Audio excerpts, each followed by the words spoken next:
কথায় শিরকের ফতোয়া দিয়ে দেন। আমার মনে হয় আমরা যারা, আমি মানে কারো বিরুদ্ধে বা ইয়া হয়ে কথা বলছি না, বায়াসড হয়ে কথা বলছি, আমি জাস্ট আমাকে যারা সেই সমস্ত ঘরানার লোকজন শুনছেন, আমরা যদি একটু মাঝখানে এসে দেখি, মানে মুদ্রার এপিঠ ওপিঠ দুই পিঠ দেখে একটু কথা বলি, আমার মনে হয় ভালো হয়। আমরা মানে একটা নির্দিষ্ট ব্যক্তি ছাড়া যদি অন্য কারো ইসলাম, অন্য কারো ব্যাখ্যাকে আমরা ভুল মনে করি, একজন নির্দিষ্ট ইমামের ব্যাখ্যা ছাড়া, ব্যক্তির ব্যাখ্যা ছাড়া আর সমস্ত ব্যাখ্যাকে বৃদ্ধাঙ্গুলি প্রদর্শন করি, আমার মনে হয় না এটা জাস্টিস হবে।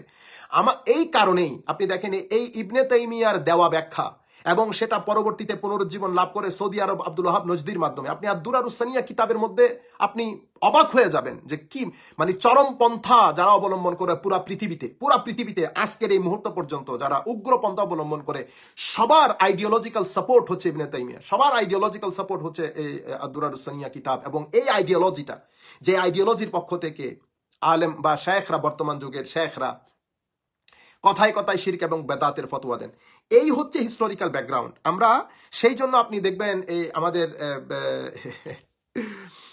ইবনে তাইমিয়ার ছাত্র উনি ইবনুল কাইয়িম, উনি একটা কিতাব লিখেছেন আস-সাওয়াইক আল মুরসালা আলাল জাহমিয়া ওয়াল মুআত্তিলা।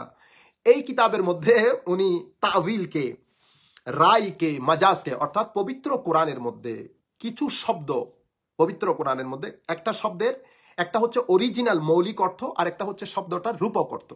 পবিত্র কোরআনের মধ্যে শব্দগুলা মৌলিক অর্থেও ব্যবহার হয়, রূপক অর্থেও ব্যবহার হয়। কিন্তু এখানে আমাদের ইবনে তাইমিয়া এবং পরবর্তীতে এই যে আমি এখন যে কিতাবের নাম আপনাদেরকে বললাম, সেই কিতাবের মধ্যে, অর্থাৎ ওদের কথা হচ্ছে রূপক বলে কোনো কথা নাই। সেই কারণে ওনারা রূপক অর্থ নেওয়াকে বাতুলতা বলেছেন। সেই কারণে ওনারা রায়, অর্থাৎ কোরআন এবং সুন্নতকে সামনে রেখে ইনভেস্টিগেশন করে একটা রায় কায়েম করা, এটাকে ওনারা বাতুলতা বলেছেন, আকলকে বাতুলতা বলেছেন। তাওয়িলকে, অর্থাৎ পবিত্র কোরআনের একটা আয়াত এসেছে, সেই আয়াতের মধ্যে আমি যদি মৌলিক অর্থটা নেই, তাহলে আল্লাহ রাব্বুল আলামিনের অবয়ব প্রমাণ হচ্ছে। তো এখন আল্লাহ যদি অবয়ব যদি করতে হয়, তাহলে পবিত্র কোরআনের অসংখ্য আয়াতের সাথে সেটা কন্ট্রাডিক্টরি হয়ে যাচ্ছে। তো এমন সিচুয়েশন যখন সৃষ্টি হয়, তখন আপনাকে অটোমেটিক্যালি আয়াতগুলাকে তাওয়িল করতে হয়। ওনাদের দৃষ্টিতে এই তাওয়িলটাও বাতুলতা, এবং এটাতে এত চরম পর্যায়ে চলে গেছেন, মানে মাজাজ অর্থের রূপকতা নেওয়া যাবে না। রূপক, আমি এখানে আপনারা মজা পাবেন, সেই জন্য আপনাদেরকে বলছি যে পবিত্র কোরআনের মধ্যে যেমন অন্ধ শব্দটা আমাদের এই চোখের অন্ধ হওয়া অর্থ, এই শব্দটি ব্যবহার হয়েছে মৌলিক অর্থে, আবার এটা রূপক অর্থেও ব্যবহৃত হয়েছে। রূপক অর্থে বলতে আপনি সত্যকে না দেখা, সেটাও আপনি অন্ধ, কিন্তু আপনি মৌলিকভাবে অন্ধ না, সত্যকে দেখতে পাচ্ছেন না বিদায় আপনি অন্ধ। তাহলে অন্ধ শব্দটি দুই অর্থে ব্যবহৃত হচ্ছে, একটা হচ্ছে রূপক অর্থে আর একটা হচ্ছে তার মৌলিক অর্থে। তো এখন আপনি যদি রূপকটাই অস্বীকার করেন, পবিত্র, এটা অনেক ধরনের প্রবলেম ক্রিয়েট করে, অনেক ধরনের, এগুলো হচ্ছে গোড়ামি।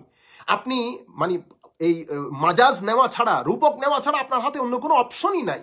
সেই কারণে তো উম্মতে মুসলিমার ভাস্ট মেজরিটি অফ দি মুসলিম উম্মাহ এটাকে গ্রহণ করেন নাই। এখন মানে ধরেন কোন এক জায়গার মধ্যে দুইজন আলেম দর্শ দিচ্ছেন, একজন আলেম হচ্ছেন ইবনে তাইমিয়া পন্থী, মানে কিছু সংখ্যক আলেমের রিপ্রেজেন্টেশন, আরেকজন হচ্ছেন আহলে সুন্নাত ওয়াল জামাতের আলেম। তো উনি দর্শ দিচ্ছেন, উনি রূপকের কথা বলাতেই, তো যিনি ইবনে তাইমিয়ার আদর্শী আলেম, উনি অন্ধ ছিলেন, বস্তুত উনি অন্ধ ছিলেন। তো উনি হঠাৎ করে রেগে তেলে বেগুনে জ্বলে উঠে বললেন, আপনি মাজাজের রূপকের কথা বলছেন, পবিত্র কোরআনের কোনো রূপক নাই, রূপক বাতুলতা। পবিত্র কোরআনে যেই শব্দ যেভাবে এসেছে সেটার মৌলিক অর্থে ব্যবহার করতে হবে। তখন ওই শায়েখ উনি বলছেন যে হুজুর, অন্তত আপনার জন্য এই কথা মানায় না। কেন? কারণ পবিত্র কোরআনের মধ্যে আল্লাহ রাব্বুল আলামিন বলেছেন, ফামান কানা ফি হাযিহি আ'মা ফাহুয়া ফিল আখিরাতি আ'মা, যারা এই পৃথিবীতে অন্ধ তারা আখিরাতেও অন্ধ হবে। তো এখন আপনি যদি এই অন্ধত্বের অর্থ মৌলিক অন্ধত্ব নেন, তাহলে তো আপনি যেহেতু বর্তমানে অন্ধ, তাহলে তো আপনি কিয়ামতের দিনে অন্ধ হয়ে উঠবেন, কথাটা তো এমন হবে। সুতরাং রূপকতা আপনার প্রয়োজন। আশা করি এটা জাস্ট আপনাদের বোঝার জন্য বললাম। তো মৌলিক বিষয় হচ্ছে যে রূপকথা পবিত্র কোরআনের মধ্যে, মানে শব্দটা মৌলিক অর্থে ব্যবহার না হয়ে তার রূপক অর্থে ব্যবহার হওয়া, এটা ভাস্ট মেজরিটি অফ দি মুসলিম উম্মার কাছে গ্রহণযোগ্য একটা বিষয়, কারণ এর বাইরে আপনি যেতে পারবেন না। কিন্তু ইবনে তাইমিয়া সেই জিনিসটা গ্রহণ করেন নাই, সেই কারণে অনেক ধরনের সমস্যার সৃষ্টি হয়েছে। যাই হোক, আমি আপনাদেরকে হিস্টোরিক্যাল ব্যাকগ্রাউন্ডটা দিলাম, এরপরে আপনাদেরকে বলছি যে মনে রাখবেন, শিরক এবং তৌহিদ একটা আরেকটার অপোজিট। আপনি শিরক নির্দিষ্টভাবে কোনো বিষয় না। শিরক কি বিষয়? যেই জায়গায় যখন তাওহীদটা নফি হবে, তাওহীদ যে জায়গায় তাওহীদ নফি হবে সেই জায়গায় শিরক হবে। তো এখন আপনি যখন কোনো ব্যাপারে কোনো একটা বিষয়ে আপনি যখন বলবেন শিরক হয়েছে, তো আপনাকে তাওহীদের ঠিক কোন আর্টিকেলে শিরকটা হয়েছে সেটা আপনাকে একেবারে ক্যাটাগরিক্যালি বলতে হবে। আমাদের এখানে হয় কি, আমরা জেনারেলি বলে ফেলি শিরক হয়েছে, শিরক হয়েছে। এখন শিরক হয়েছে, শিরক হয়েছে আপনি বললেন, শিরক ঠিক কোন জায়গায় হয়েছে, তাওহীদের কোন আর্টিকেলের মধ্যে শিরক হয়েছে সেটা আমাদেরকে বলতে হবে, সেটা আমাদেরকে জানাতে হবে। দুইটি বিষয় আপনাকে ক্যাটাগরিক্যালি বলতে হবে। একটা হচ্ছে শিরক যখন আপনি বলছেন যে অমুক জায়গায় শিরক হয়েছে, তো আপনাকে ক্যাটাগরিক্যালি তাওহীদের কোন আর্টিকেলে শিরক হয়েছে এটা বলতে হবে, এবং শিরকটা কেন হয়েছে সেটাও আপনাকে ক্লারিফাই করতে হবে। আমরা সেগুলা না যেয়ে আমরা পবিত্র কোরআন থেকে দু একটি আয়াতে কারিমা টুসটাস করে আমরা তিলাওয়াত করে দেই, কারণ আমাদের যারা শ্রোতা তারা সাধারণ মানুষ, তাদের কোনো পবিত্র কোরআনের যে জ্ঞান গরিমা, সেই জ্ঞান গরিমার মধ্যে তাদের কোনো অ্যাক্সেস নাই, তারা জানেও না যে পবিত্র কোরআন থেকে আয়াতের অর্থগুলা কিভাবে করতে হয়। এখন আমি যদি প্লেন অনুবাদগুলা তাদেরকে শুনিয়ে দেই, কারণ আমি একটা মতকে সাপোর্ট করছি, তো ওই মতটাকে সাপোর্ট করতে গিয়ে আমি চেষ্টা করি যে পবিত্র কোরআন আয়াতগুলো আমি এভাবে প্রেজেন্ট করি যাতে আমার মতটা এস্টাবলিশ হয়। এই জায়গায় এসে সমস্যার সৃষ্টি হয়। কাজেই আমরা যদি বিষয়টা একেবারে ক্লিয়ারলি ডিটেইললি বলি, আমার মনে হয় অনেক জায়গা থেকে আমাদের এই সমস্যাগুলা আর হবে না। আসেন আমরা আর কথা না বাড়িয়ে আমরা পবিত্র কোরআনের দিকে চলে যাই। আমরা আপনাদেরকে আগেও বলেছি যে মনে রাখবেন যে এই যেমন আমাদের এখানে কোনো একটা কিছু হলে আমরা শিরক শিরক বলি, তো শিরক বলে ফেলি। যে কেউ বলেছেন যে অমুকের দয়ায় বেঁচে আছি, কেউ বলেছেন অমুকের দোয়াতে আমার সন্তান নসিব হয়েছে, বা এই ধরনের যে কথাগুলা, আপনারা এই কথাগুলোর ক্ষেত্রে আমি জাস্ট এক্সাম্পল দিচ্ছি আপনাদেরকে বোঝানোর জন্য। পবিত্র কোরআন থেকে আমরা এই বিষয়টা স্টাডি করি, পবিত্র কোরআন থেকে। তো আমরা আপনাদের কাছে অনুরোধ করব যে আপনারা যখন শিরক বলবেন তো অবশ্যই আপনারা এটা দয়া করে ক্লিয়ারলি বলবেন যে তাওহীদের ঠিক কোন আর্টিকেলের নফি হয়েছে, নেগেশন হয়েছে, এবং শিরকটা ঠিক কি কারণে হয়েছে, এবং ওখানে অন্য কোনো ইন্টারপ্রিটেশনের সম্ভাবনা আসছে কিনা। কারণ আমাদের বিষয়গুলোর ক্ষেত্রে একটু হায়া করা দরকার। আমরা ছোট ছোট আলেম, ছোট ছোট শেখগণ যাদের বয়স এখনো 40-50 বছর হয় নাই, আমরা ঠুস করে এসে অনলাইনের মধ্যে ধরেন একটা প্রবলেম ক্রিয়েট হয়েছে, প্রবলেম ক্রিয়েট হওয়ার সাথে সাথে আমরা ঠুস করে এসে অনলাইনে শিরকের ফতোয়া দিয়ে দিলাম। শিরকের ফতোয়া দেওয়ার সময় আমি একবারও চিন্তা করলাম না বা একটু হায়া করলাম না যে আমার এখানে এই জিনিসটাকে শিরক মনে না করার আলেম সংখ্যায় অনেক বেশি, এবং এলমের দিক থেকে অনেক বড় বড় আলেম। তো আমি যখন এই বিষয়টা দেখব যে আমি যেই বিষয়টাকে শিরক মনে করছি সেই বিষয়টাকে শিরক মনে করছেন না এমন আলেমের সংখ্যাও বেশি এবং এলমের দিক থেকেও বেশি, তাহলে ইভেন কতিপয় আলেমও যদি এটাকে না করে, তাহলে এটা তো আমাকে গবেষণা করে বের করতে হবে যে ওনারা না কেন করছেন, এবং সেই না করা তাদের যুক্তি তর্ক সহ আপনি কথা বলবেন। কিন্তু আপনি যখন এরকম পাবলিক প্ল্যাটফর্মে এসে বেশি সংখ্যক উলামায়ে কেরামকে বৃদ্ধাঙ্গুলি প্রদর্শন করে আপনার নির্দিষ্ট যে আইডিওলজি সেটাকে প্রমোট করার জন্য আপনি যখন ঠুস করে শিরক, বেদাত, কুফরের মতো কথাগুলা বলে ফেলবেন, তো এটার মাধ্যমে আমি সবিনয়ে আপনাদেরকে অনুরোধ করছি, আপনারা দয়া করে ঘরের দরজা বন্ধ করে আপনারা একবার চিন্তা করে দেখবেন আমরা উম্মতে মুসলিমার কত বড় ক্ষতি সাধন করছি। আমরা ঘৃণার কারণে, একজন আরেকজনের প্রতি ঘৃণার কারণে, অথচ আমাদের নিজের ঘরানার লোক কত বড় বড় কাজ করে ফেলে, আমরা কিন্তু হুট করে অনলাইনে এসে কথা বলা শুরু করে দেয় না। কারণ এই জিনিসগুলা থেকে আমাদের হয় কি, মানুষ সিনসিয়ারিটি নিয়ে প্রশ্ন তুলবে, মানুষ আমাদের অনেস্টি নিয়ে প্রশ্ন তুলবে। কাজে আমাদের একটু সতর্কতা এবং সচেতনতা অবলম্বন করা উচিত বলে আমি মনে করি। আমি এখন আপনাদেরকে বলছি, মনে রাখবেন পবিত্র কোরআনে কিছু সংখ্যক শব্দ, সেই শব্দগুলা রূপক অর্থে ব্যবহৃত হয়। রূপক অর্থে অর্থাৎ পবিত্র কোরআনের কিছু শব্দ রিয়েল সেন্সে ব্যবহার হয়, আবার একই শব্দ অন্য জায়গায় তার রূপক অর্থে ব্যবহার হয়। মনে রাখবেন এই রূপকতা আল্লাহর ইবাদতের ক্ষেত্রে কখনোই রূপক হয় না, আল্লাহর ইবাদতের ক্ষেত্রে কোনো রূপকতা হয় না। কিন্তু আমরা যদি পবিত্র কোরআন দেখি তাহলে আমরা দেখতে পাবো, আমি দুই একটা এক্সাম্পল দিলে আপনারা বুঝতে পারবেন যে আমরা শিরক বলার ক্ষেত্রে সাবধানতা অবলম্বন করা কেন প্রয়োজন। আমার আগে বুঝতে হবে শব্দের ব্যবহার। যেমন খালক মানে কি? খালক মানে হচ্ছে আমরা সকলে জানি সৃষ্টি করা, সৃষ্টি। তো সৃষ্টি কে করেন? সৃষ্টি আল্লাহ রাব্বুল আলামিন করেন, আল্লাহই স্রষ্টা। আল্লাহই স্রষ্টা। দেখেন, আল্লাহ আমাদেরকে জীবন এবং মৃত্যু দান করেন, আল্লাহ রাব্বুল আলামিন আমাদেরকে সুস্থতা দান করেন, তাহলে প্রকৃত অর্থে সুস্থতা দানকারীকে আল্লাহ, প্রকৃত অর্থে মৃত ব্যক্তিকে জীবিত করেন আল্লাহ, প্রকৃত অর্থে গায়েব জানেন আল্লাহ, প্রকৃত অর্থে। এখন এই যে আমি বলছি প্রকৃত অর্থে, কেন বললাম প্রকৃত অর্থে? কারণ এই বিষয়গুলা পবিত্র কোরআনের মধ্যে আল্লাহ রাব্বুল আলামিন আল্লাহর সৃষ্টির জন্য ব্যবহার করেছেন। তাহলে একই শব্দ আমি এখানে আপনাদেরকে পরবর্তীতে আমি ভুলে না যাওয়ার আগে আমি আপনাদেরকে একটু বলে ফেলি যে ভাই আমার কাছে মানে জিজ্ঞেস করেছেন যে শিরকটা কখন হবে। আমি 2-3 লাইনে আপনাদেরকে বলে ফেলি। মনে রাখবেন, যখন আপনি কাউকে আল্লাহর মতো ওয়াজিবুল উজুদ মনে করবেন, ওয়াজিবুল উজুদ বলতে আল্লাহর কোনো শুরুও নাই, কোনো শেষও নাই। আল্লাহ রাব্বুল আলামিনকে কেউ উজুদ দান করেন নাই। আল্লাহ রাব্বুল আলামিন নিজ থেকেই আছেন, আল্লাহ রাব্বুল আলামিন নিজ থেকেই আছেন এবং আল্লাহর কোনো শুরু নাই, আল্লাহর কোনো শেষ নাই। আল্লাহ ওয়াজিবুল উজুদ। আপনি যদি এই বিষয়টা কারোর জন্য করেন তাহলে শিরক হবে। এর পরবর্তীতে আল্লাহ রাব্বুল আলামিন ছাড়া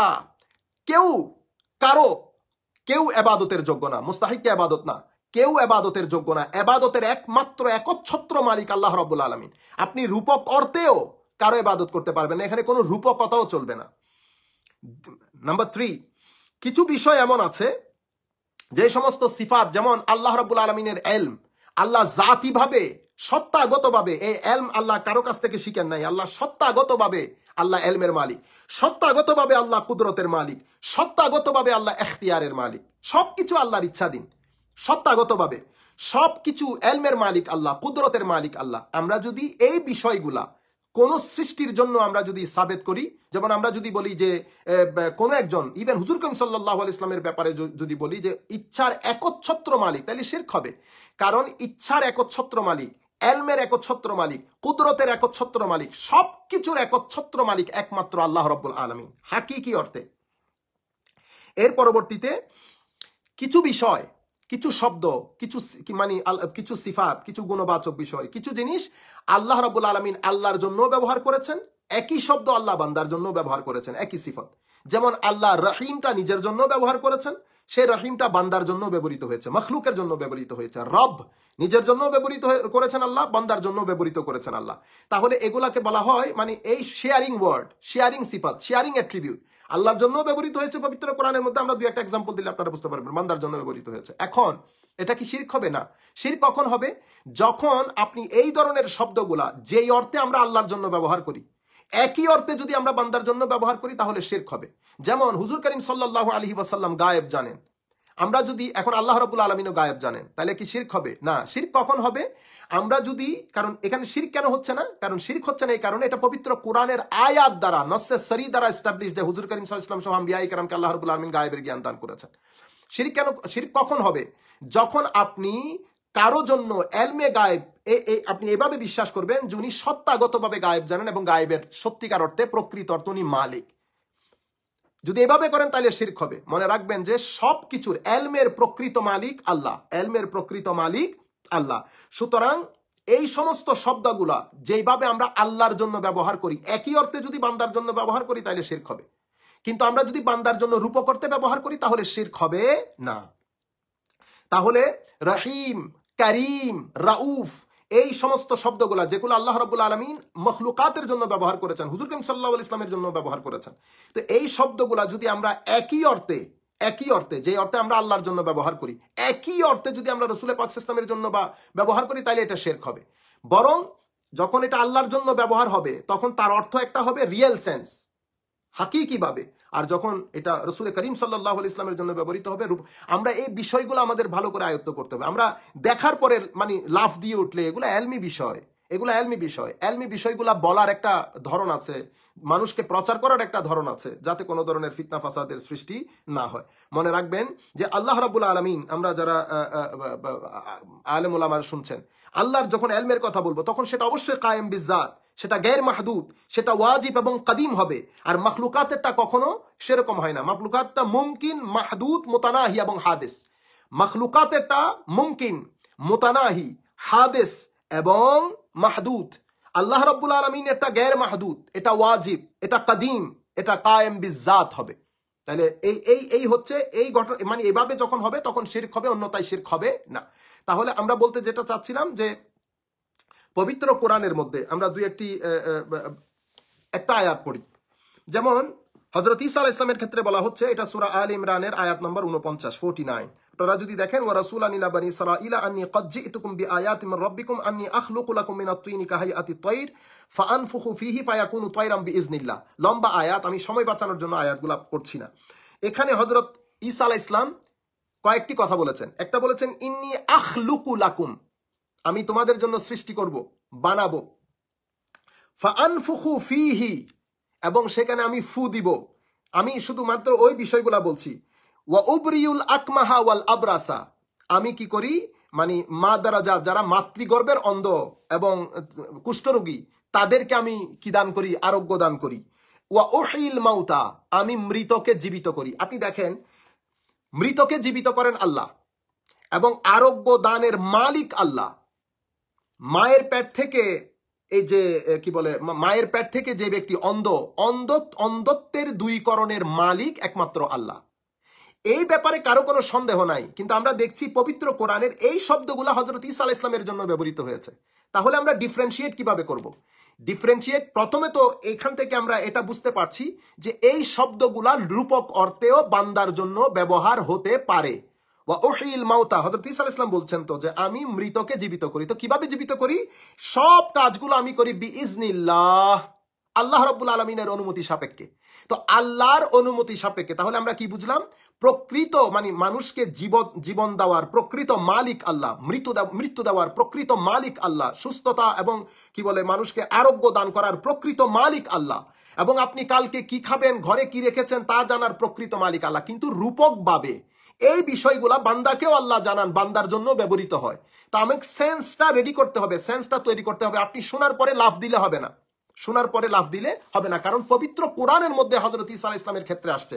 আমরা আরো অন্যান্য আয়াতের ব্যাপারেও বললে, আমি আর এই আয়াতটা বিদায় সময় বাঁচানোর জন্য আমি আর সেদিকে যাচ্ছি না। যেমন আমরা জানি আল্লাহর একটা সিফতি নাম ওয়াহাব, দাতা। দান করেন কে? আমাদেরকে সন্তান দান করেন আল্লাহ, সবকিছুর দাতা আল্লাহ।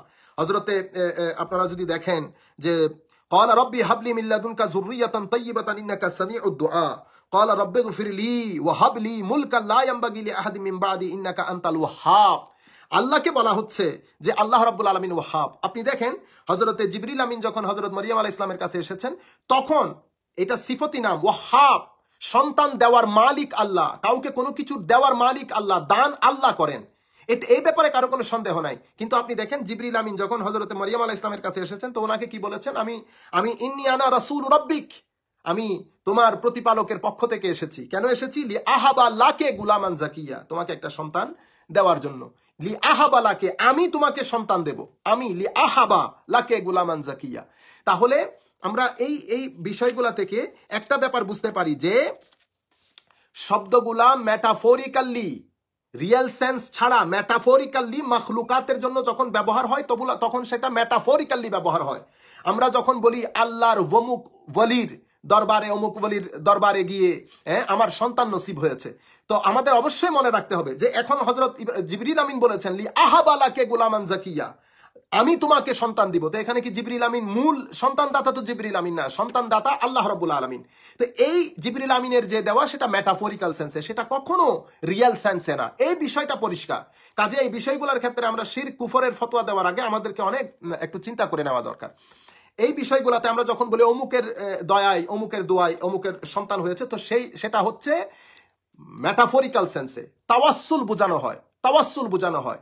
কখনো কোনো মানুষ কাউকে কোনো কিছু দিতে পারে না, এটা আমরা সকলেই জানি। তবে আল্লাহর ওলিদের ব্যাপার যখন আসে, মনে রাখবেন কেন আল্লাহর ওলিদেরকে আল্লাহ স্পেশাল একটা শান দিয়েছেন। সেই শানটা আমরা হাদিসে কুদসি আমরা সকলেই জানি যে আল্লাহ রাব্বুল আলামিন বলছেন যে মানাদ আলী ওয়ালিয়ান, যেই ব্যক্তি আমার কোনো বন্ধুর সাথে শত্রুতা পোষণ করে আমি তার সাথে যুদ্ধ ঘোষণা করছি। যাই হোক, লম্বা হাদিস থেকে আমরা 2-3টা প্রিন্সিপাল খুঁজে পাই, 2-3টা মূল নীতি আমরা বের করতে পারি। মূল নীতিগুলা কি? এই হাদিসে কুদসি থেকে আল্লাহ রাব্বুল আলামিন বলছেন যে বান্দা আল্লাহর কুরবত লাভের উত্তম উপায় হচ্ছে যা কিছু তার উপর ফরজ করা হয়েছে সেই ফরায়েজ ইবাদতগুলা পালন করার পরে নফল ইবাদত করা।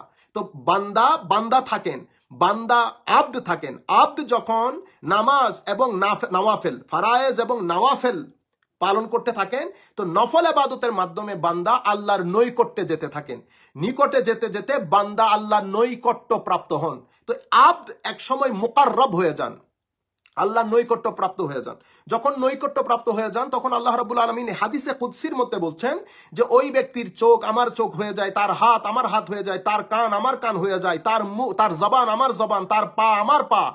এভাবে আল্লাহ রাব্বুল আলামিন হাদিসে কুদসির মধ্যে বলছেন যে সেই যখন আমার কাছে কোনো কিছু চাই, ওয়ালা ইনসা আলানি, কোনো কিছু চাই আমি অবশ্যই তাকে দান করি।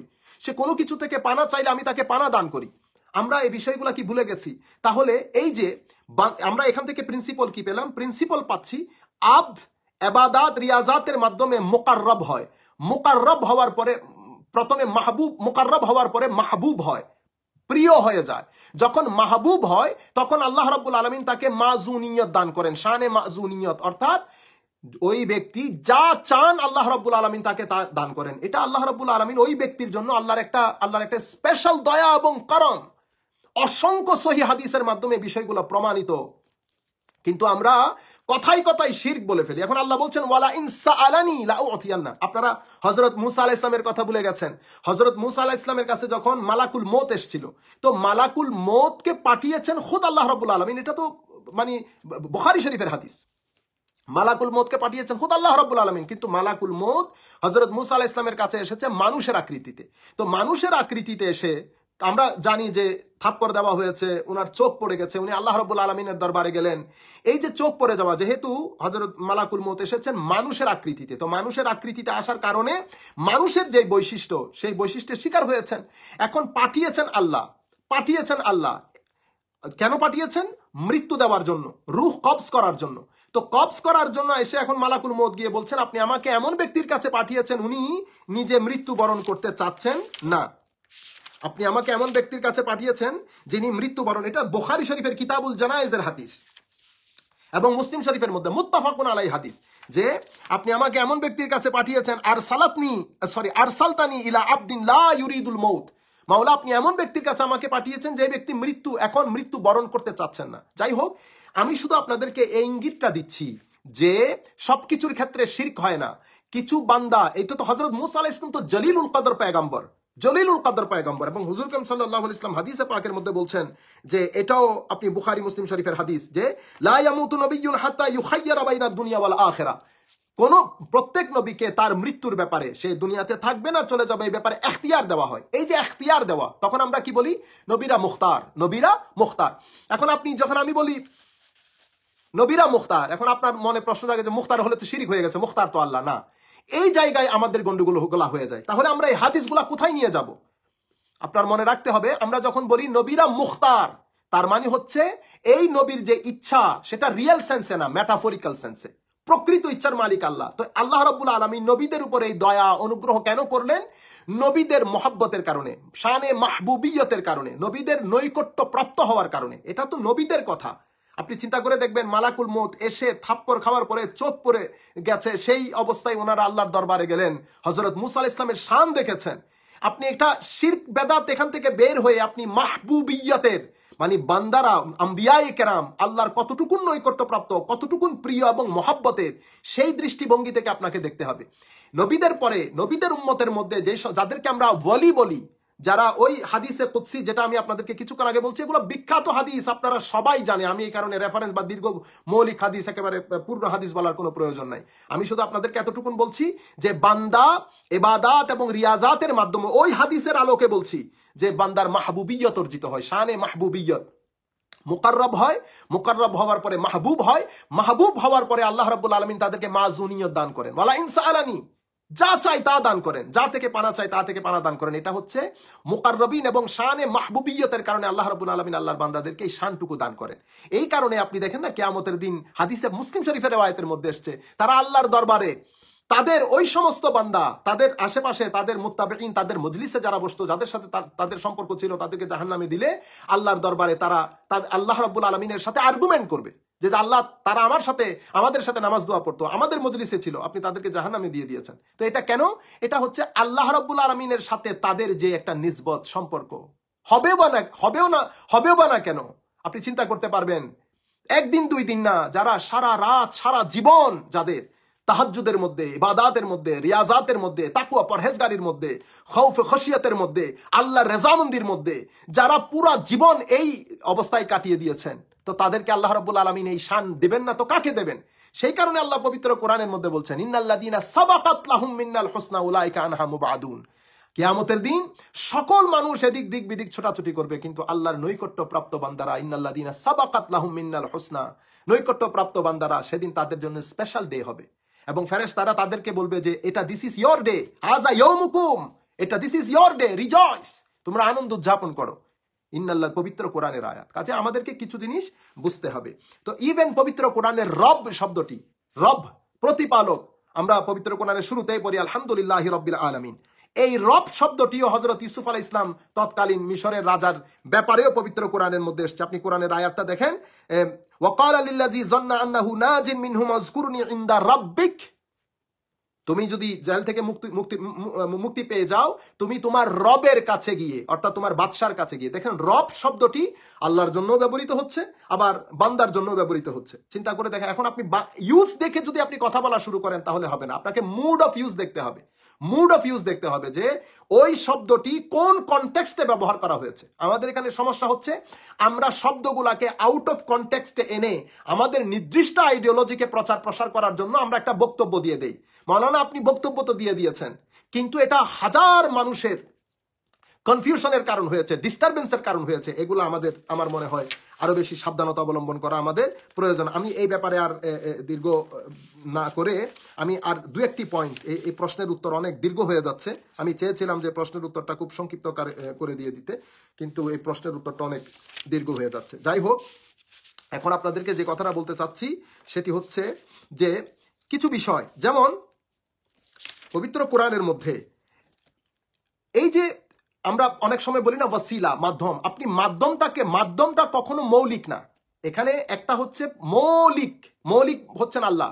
সবকিছুর পেছনে মৌলিক ভূমিকা আল্লাহর। আমি কোনো কারো কাছে চাকরি করি, উনি আমাকে টাকা দিচ্ছেন, ওনার মাধ্যমে আমি জীবিকা নির্বাহ করছি, তো উনি হচ্ছেন আমার সবব, আমার কারণ, কিন্তু মূল বিষয় হচ্ছেন আল্লাহ। আমার এখানে বৃষ্টি হচ্ছে, বৃষ্টির মাধ্যমে ফসলাদি হচ্ছে, আমি ফসলাদি ঘরে পাচ্ছি। তো আমি যদি বলি বৃষ্টির কারণে ফসল ভালো হয়েছে, শিরক হবে? প্রশ্নই হয় না। শিরক হবে কেন? না, শিরক কখন হবে? আমি যদি সত্যিকার অর্থে আকীদা পোষণ করি যে মানে বৃষ্টির কারণেই ফসল হয়েছে, আমি বৃষ্টিটাকেই মূল মুয়াসসির মনে করি, বৃষ্টিটাকে যদি মূল কারণ মনে করি, তাহলে শিরক হবে। যেমন হাদিসে পাকের মধ্যে হুজুর করিম সাল্লাল্লাহু আলাইহি ওয়াসাল্লাম ইরশাদ করেছেন, এই হাদিসটা ইমাম মুসলিম কিতাবুল ঈমানের মধ্যে বর্ণনা করেছেন। হাল তাদরুনা মাযা ক্বালা রাব্বুকুম, হুজুর করিম সাল্লাল্লাহু আলাইহি ওয়াসাল্লাম বলেছেন, তোমরা জানো যে তোমাদের রব কি বলেছেন? ক্বালু আল্লাহু ওয়া রাসূলুহু আ'লাম। ক্বালা আসবাহা মিন ইবাদি মুমিনুন বি ওয়া কাফিরুন ফাআম্মা মান ক্বালা মুতিরনা বিফাদলিল্লাহি ওয়া রাহমাতিহি ফাযালিকা মুমিনুন বি ওয়া কাফিরুন বিল কাওকাব ওয়া আম্মা মান ক্বালা মুতিরনা বিনাউইন কাযা ওয়া কাযা ফাযালিকা কাফিরুন বি মুমিনুন বিল কাওকাব। হুজুর করিম সাল্লাল্লাহু আলাইহি ওয়াসাল্লাম বলছেন, তোমরা জানো তোমাদের রব কি বলেছেন? তারা বলল, সাহাবায়ে কেরাম বললেন, আল্লাহ এবং রাসূল ভালো জানেন।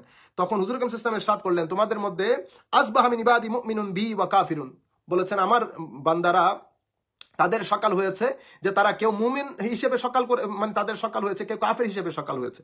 তো মুমিন হিসেবে কাদের সকাল হয়েছে? যারা বলেছে মুতিরনা বিফাদলিল্লাহ, অর্থাৎ বৃষ্টিটা হয়েছে আল্লাহ রাব্বুল আলামিনের ফজল ও করমে, আল্লাহর দয়াতে বৃষ্টি হয়েছে।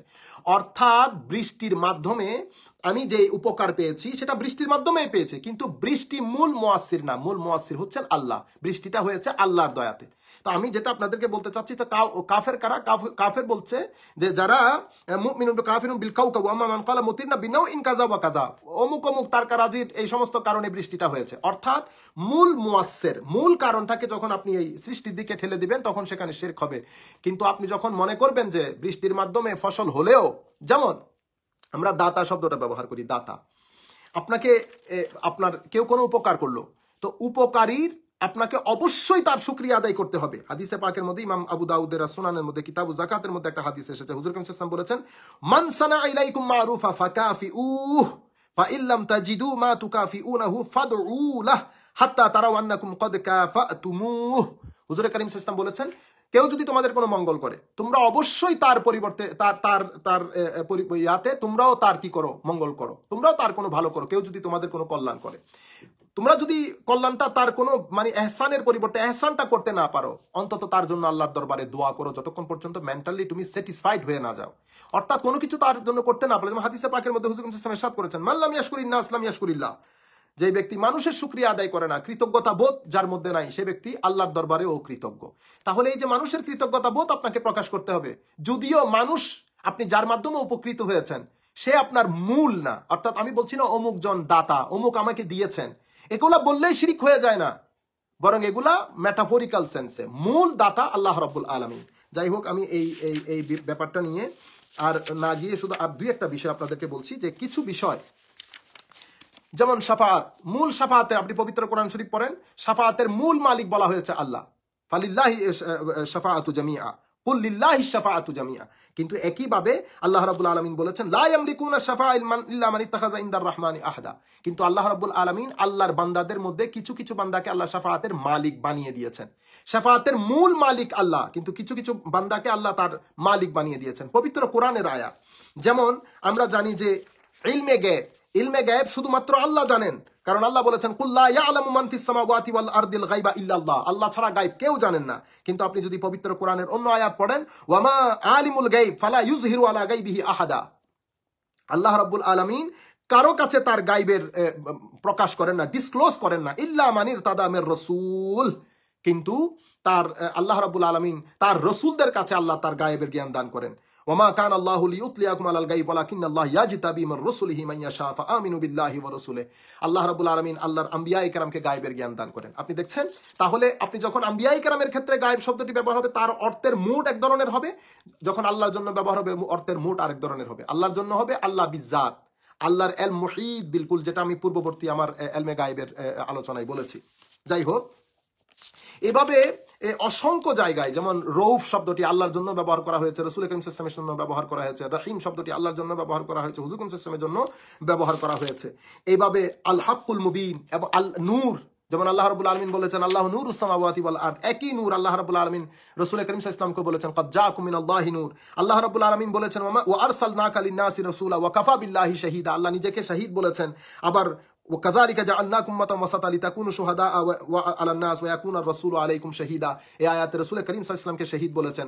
আমি মূল কথা যেটা বলতে চাচ্ছি, এই যে আপনি দেখলেন মানে সিমিলারিটি, শুধু সিমিলারিটির কারণে কি হয় না, শিরক হয় না। শিরক হওয়ার জন্য আপনি দেখতে হবে যে যেই অর্থে এই বিষয়গুলি বান্দার জন্য ব্যবহৃত করা হচ্ছে একই অর্থে আল্লাহর জন্য ব্যবহৃত হচ্ছে কিনা, এবং আপনাকে শিরকটা ক্যাটাগরিক্যাল করতে হবে যে আপনি যেটা শিরক বলছেন সেটা তৌহিদের কোন জায়গায় ব্যাঘাতটা ঘটেছে, তৌহিদের কোন জায়গায় নফি হয়েছে এবং সেটা কেন হয়েছে। আপনাকে সব কিছু বিচার বিবেচনা করে তারপরে শিরকের ফতোয়া দিতে হবে। আমাদের এখানে হয়ে গেছে কি, আমরা একটা নির্দিষ্ট আইডিওলজি লালন করি, সেটা ইবনে তাইমিয়ার, সেটা আব্দুল ওয়াহাব নজদির, সেটা বর্তমানে সৌদি আরবের আদ-দুরারুস সানিয়ার, বা এই লাইন আপ যারা আমরা ধারণ করি, লালন করি, আমরা কি করি 90% উলামায়ে কেরামকে বৃদ্ধাঙ্গুলি প্রদর্শন করে আমরা বেদাতের ফতোয়া দিয়ে দেই, আমরা শিরকের ফতোয়া দিয়ে দেই। আমরা মনে হয় এই বিষয়গুলো আমাদের আরো একটু সচেতন হলে আমাদের জন্য ভালো হয়। আমি এই বিষয়ে আর বক্তব্য দীর্ঘায়িত করছি না। আর আমাদের মধ্যে আবার শিরকের এবং তৌহিদের বিষয়ে আমরা কিছু লোক আছি তাফরিতের শিকার, অনেক বেশি শিথিলতা অবলম্বন করি। আপনাদের বুঝতে হবে যে আমরা সাধারণ মানুষজনের সাথে কথাবার্তা বলার ক্ষেত্রে, শব্দগুলার ব্যবহারের ক্ষেত্রে অনেক সাবধানতা অবলম্বন করতে হবে, কারণ সাধারণ মানুষের কাছে তৌহিদের ক্লারিটি নাই, শিরকের ক্লারিটি নাই। কাজেই যত্র তত্র যেমন তেমন শব্দ আমাদের ব্যবহার করার ক্ষেত্রে আমাদেরকে অনেক সাবধানতা অবলম্বন করতে হবে। আমাদেরকে তৌহিদ এবং শিরকের ব্যাপারে মানুষকে এডুকেট করতে হবে। আমরা তো মানুষকে এডুকেটও করতে পারি নাই। আমরা যারা শিথিলতা অবলম্বন করি, আমরা একেবারে সব ক্ষেত্রে একেবারে কোনো ব্যাপারই না, বিষয়টাকে আমরা যতটুকু ইম্পর্টেন্স দেওয়া দরকার ততটুকু ইম্পর্টেন্স দিচ্ছি না। কাজেই আমরা যারা এই লাইনে আছি তাফরিদ করছি, ইম্পর্টেন্স যতটুকুন দেওয়ার দরকার ততটুকুন দিচ্ছি না। আমাদেরকে অনেক সাবধানতা অবলম্বন করতে হবে। আমাদের কারণে অনেক ভুল বুঝাবুঝি সৃষ্টি হচ্ছে, এবং আমরা কোন জায়গায় কি কথা বলবো, কোন মানুষের সামনে কি কথা বলবো, এগুলার ক্ষেত্রে সাবধানতা অবলম্বন করতে হবে। যেমন আমাদের মধ্যে আমরা কেউ বলে ফেলি যে অমুক আলেম বা অমুক আল্লাহর ওলির দয়ায় ভালো আছি। আমি জানি আপনি তাওয়াক্কুল অর্থে বলেন নাই, তাওয়াসসুল অর্থে বলেছেন, কিন্তু প্রশ্ন হচ্ছে আপনি না তাওয়াক্কুল এবং তাওয়াসসুলের মধ্যে আপনি পরিষ্কার, কিন্তু আপনি যাদের সামনে কথাগুলা বলছেন তারা কি পরিষ্কার? তারা কি বুঝে তাওয়াক্কুল কি, তাওয়াসসুল কি? আপনারা কেন করেন এগুলা? আর এটা বলারও প্রয়োজন কি? এগুলা